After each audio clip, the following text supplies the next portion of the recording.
Welcome to Coast Vue, the show that every single day celebrates the men and women who are making coastal Mississippi such an amazing place to live, work, and play. Hey, listen, we're going to have Michael Watson, the Secretary of State, coming up here in just shortly. We're actually recording this on Wednesday because of getting all the calendars squared up. It's going to play on Friday, so there may be some new developments as it relates to the Coastal Mississippi tourism effort that I posted about on Wednesday, and I talked about on Wednesday as well, and at the beginning of my conversation with Angela Geis.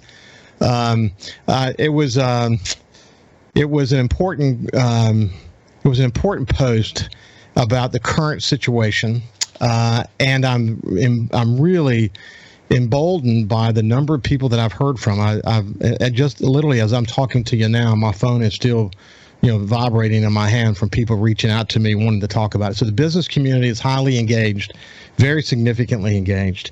I sent a population graphic that I came across this morning showing population changes around the United States over the past 10 years and by county. And it was very telling. And as you can imagine, Mississippi has lost population, and we've got some real challenges in our state, which is why we need to focus on the new economy and economic development and all those things. But one bright spot in Mississippi is Harrison County and the coast in general in terms of growth, and in some cases significant growth. And I got a note from a really significant leader here in coastal Mississippi. I didn't get an opportunity to ask him if I could attribute this, so I'm just going to paraphrase it. And I'll leave it between him and me on who sent it to me for now. But what he says is really important. He says, in looking at the data, that the lone bright spot in a hemorrhaging state, which is unfortunately the case, is too often treated like a red-headed stepchild in terms of getting what we need to bolster lots of aspects of coastal Mississippi. See, the way I look at it is that Mississippi should be all in on the coast because we're the economic engine that drives the state. With Ingalls and Chevron on one side, and you've got Stennis on the other, and gaming and tourism. You look at the recovery since the pandemic, the tourism has driven it, and in respect to that, coastal Mississippi has driven tourism. We should be all in on coastal Mississippi. We shouldn't have to fight for that, but too often that is the case. Moreover, we get nonsense from the Connie Roccos of the world, he pointed out, to engage in it, and it only serves to make us less competitive. It really underscores the core point in all of this. It's all about leadership, something I talk about here on Coast Vue all the time. And it's time for good people, he says, to take a stand against those who engage or want to engage in an unending race to the bottom because of petty politics or control. And then I'll add to that, it is really time to weed out the dark side, the way I would say it, the dark side of coastal Mississippi tourism. Once and for all, it's time for us to move forward. We've had too many dust-ups recently. It's usually about petty politics and control. It's time for us to move on. And hopefully, since I record this on Wednesday and it plays on Friday, maybe some positive movement has happened.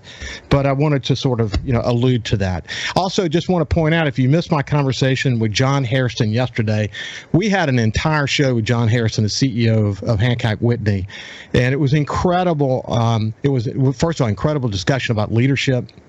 But really, it was an incredible discussion about his views about the economic situation globally and in the United States. And it was a relatively rosy picture, considering the fact that we could be facing some recession. Obviously, we're facing inflationary pressures, but he explained in great detail what his view was on that, and he's in a really good position to sort of know. We also got an update on the latest at Hancock Whitney, which was really terrific. And incidentally, I banked with them all my life, as did my parents. And I'm privileged to have them to watch over my retirement funds. That is quite important to me and my wife Ann and our family. Okay, and now we're going to shift gears. Let's move over to my friend Michael Watson, the Secretary of State. He's a really good friend. He's from the coast, holding a statewide elected office, making history in that regard, I might add. And anyway, Michael, how you doing, my friend? Man, I'm great. And just to touch back on the coast and the driver that we are, so an honor and a privilege for me to represent the coast at the statewide level. And I talk about the coast all over the place. And one of the things that I've got to just emphasize that you touched on, we've got to stay together on the coast. We are so strong when we're together. Petty politics are awful. People hate politicians because of that. So when you have that pettiness, you're dragging us to the bottom. It hurts the entire state, not just the coast. But again, when you've got the coast as the driver, folks look at us all the time, and they want a reason to throw rocks at us. They want a reason to say, let's discount the coast. We shouldn't be giving them any reasons. It's hard enough as it is. So we've got to stay together on the coast. And again, the petty politics, it's got to go. Yeah, I appreciate you saying that. Here's the good news.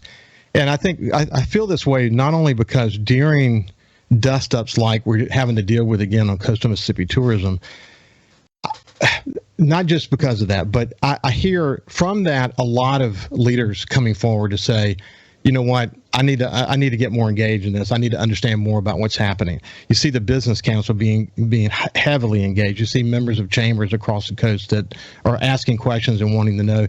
And really, you're seeing members of the former members of the Coastal Mississippi Board beginning to speak up and say, this is what happened to me, and we can't allow that to happen in the future. And in many cases, these are really strong leaders that were shown the door. It's unfortunate. I'm bolstered by all of that. I do believe that there is a powerful lubrication for change that comes from pain, and sometimes we just have to feel the pain, and that rallies people, and we get moving forward, and we do what's right. And I've also heard from a number of elected officials, coast legislators. Some I'm disappointed with, to be honest with you, but many I'm not. I've heard from supervisors. There's a lot of leadership focused on getting this current dust up behind us and moving forward. And I pray that we can get there, because Lord have mercy, Michael, how important is tourism in coastal Mississippi? And why are we spending all this time internally focused when we should spend all of our energy on selling the wares of coastal Mississippi at a time when competition and inflation and family making decisions about how they're going to spend their vacation money? We should not be having this conversation, but we are.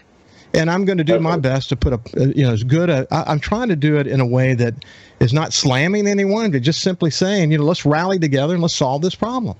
And no better time than now. You got I totally agree. Talking to folks like Brandon Elliott that we've been working with to draw people to Mississippi, if they look at us and they see internal conflict, it just diminishes the opportunity that we have. So again, we've got to focus. I appreciate the engagement that we're seeing tonight. That can lead to great positive change. We've got to have folks engaged and folks that care about the coast, that are intelligent, that are smart, that folks listen to, and folks that drive opinion. So that's important to have. Yeah, there's no doubt about that. So you and I have not discussed, have not come back together again since we had a very passionate visit on SuperTalk Outdoors across the SuperTalk network about the Conservation Trust Fund that I felt so strongly about. And the beauty of it is, the legislative process is slow for a reason. It keeps mistakes from happening, and it makes sure we have alignment, and that's the way it works. It can be frustrating, but in the end, usually the right thing will happen. And in this particular case, it did. We now have a fund. The legislature allocated $10 million. That's going to probably give us the ability to go match it with another 20, maybe 30 million in federal funds. They're going to be forming a group now to oversee it, and I'm just thrilled to death that we're moving in this direction. And I know you've worked really hard to understand, as it relates to forming something like the Conservation Trust Funds, we got to get all the stakeholders involved. And good news is we landed in a place, private parties engaged, non-governmental entities are engaged. We're going to go at this, with a broad coalition of stakeholders, and that's a great place to be in, isn't it? It's incredible, and the alignment that you've seen of folks that are, again, focused on conservation and the good things that it can bring to our state. Tourism is a piece of that, and so our conservation task force again has continued to work toward that. Really, the goal of all of us for conservation, and to have the legislature step forward, put that into play. Thank you, Speaker Gunn and Lieutenant Governor Husband, and obviously the governor for signing into law. Very important step. And so it puts us on a much more of a competitive field with other states that are already doing that. So the plans that we're seeing come to fruition are going to be exciting for the state, great for the preservation of our wonderful resources that we have here. And we're really excited about it. So a really good first step. And I appreciate you, singing the word out there, making sure folks were engaged and alert to what was going on, being up to speed on the process. And again, that engagement we talk about with coastal tourism, and politics in general. We've got to have Mississippians engaged, knowing what's going on, and the more you are engaged, the better government that we get. I can't agree more. And one last point about non-governmental entities. When you look at leadership inside of Nature Conservancy and Ducks Unlimited and Wildlife Mississippi and others, we've got some of the top leaders in the United States. We've got the guy who wrote the book on how to do this. So we're in a great position. Now that we're engaging them, we're going to be able to tap into their networks and engage their networks for best practices so that we come out of the gate with the kind of projects that are going to set the kind of example we want to set about what we want to do to preserve this state from a conservation perspective for many years to come. It's really generational bill. Thanks for your leadership on that discussion. Hey, when we come back, we're going to find out the latest in Secretary of State Michael Watson's life. We're going to talk about elections and voter ID and how that's going, et cetera. There's a lot yet to talk about. We'll see you after this break. Welcome back. We have Michael Watson, the Mississippi Secretary of State. He's from the coast. He's a statewide elected official from the coast, and believe me, he brings that passion to his role. You know, Michael, one of the things that Roland taught me was he was a great publisher and just a great mentor for me. And to have the opportunity to succeed him as publisher of the Sun Herald was really an honor. But he spent many years teaching me about the role a publisher plays in the community and about, the closer you are to your volunteerism, it gives you a chance to see what's happening in the community and make sure that what's happening at the newspaper reflects the community. So spent a lot of time thinking about that. And one of the major lessons he gave me was that for too long, coastal Mississippi, as you sort of alluded to in the last segment, spent too much time fighting amongst themselves, so much so that the legislature never really had to pay much attention to us. Those days are mostly gone. We don't fight amongst ourselves like we used to. Economic development people can come together. The Coast Business Council has brought people together. The chambers are working together on things like the One Coast Award. One Coast winners are being sort of nominated and recognized based on their understanding of the bigger picture. We've made so much progress.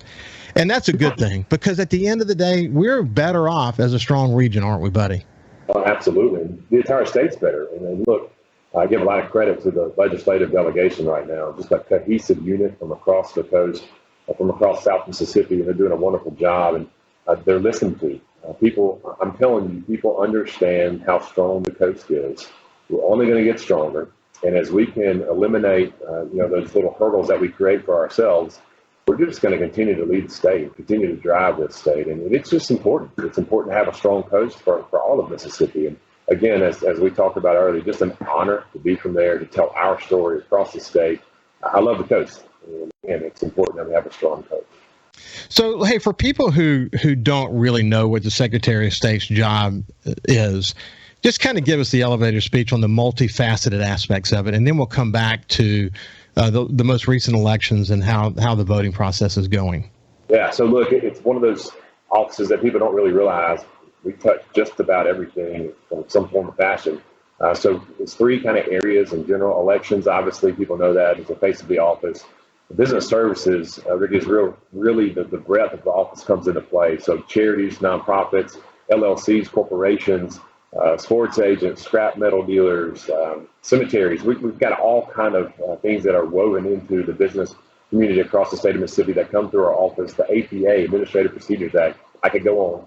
And then we have public lands, so tidelands along the coast. We've got 16th section lands, and we've got tax forfeited property. So really land, education, business, elections, you name it. The community here that we touch is expansive. So folks need to know what we do, and I think there's two reasons for that. Number one, if you've got a question in one of those areas, I want you to know who to call. But number two, and maybe most important, again, we talk about accountability. If something goes wrong in one of those areas, I want Mississippians to know, hey, I need to call Michael and tell him, hey, tighten up there. We're watching you. And so that accountability is very important to us, and it's very important for folks to know what we do. And I know it from knowing you that you mean it when you say that. Some politicians say that and they don't really mean it. they proclaim to be accessible, but then they're actually not accessible. You are very accessible, and I'm proud of you for doing that, and also for representing coastal Mississippi. I know you're a statewide elected official now, and I know that you've learned a lot about what makes this state tick in every corner of this state, and you're proud of all those corners.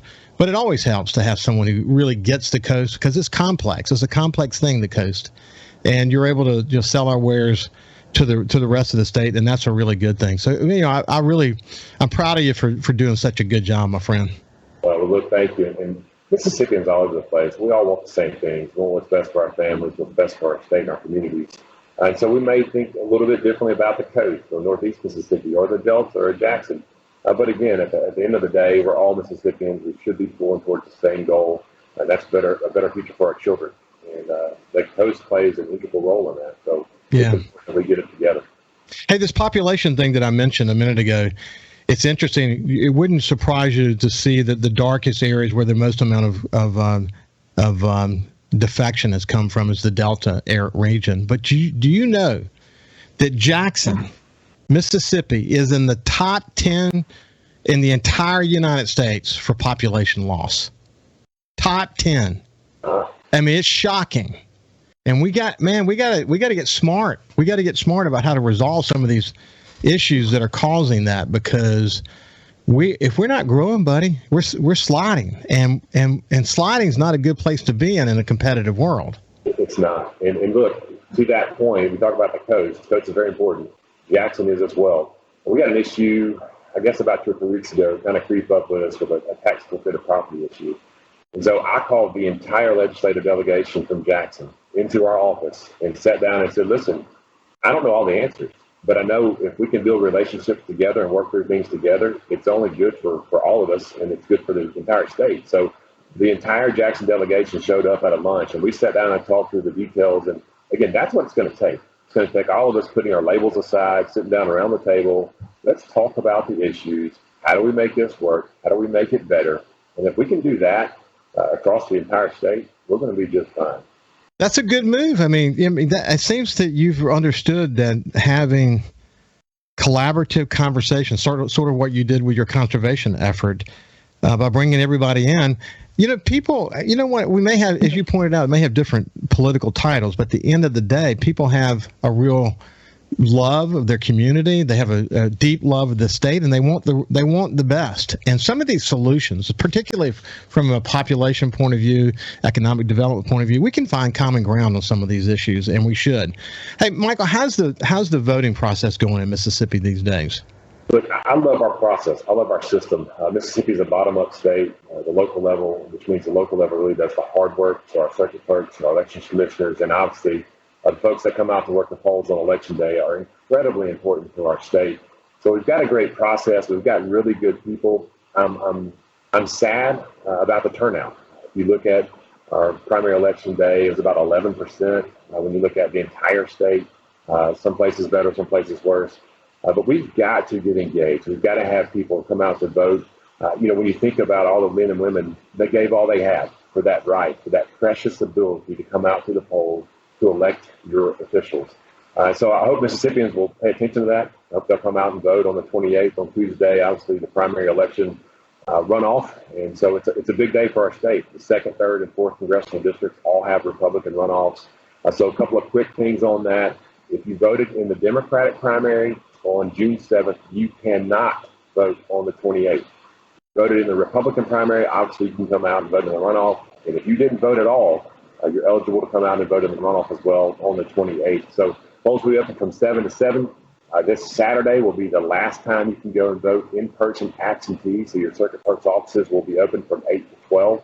If you have a mail-in ballot, you have to have that postmarked by election day on the 28th and receive it within 5 business days for that to count.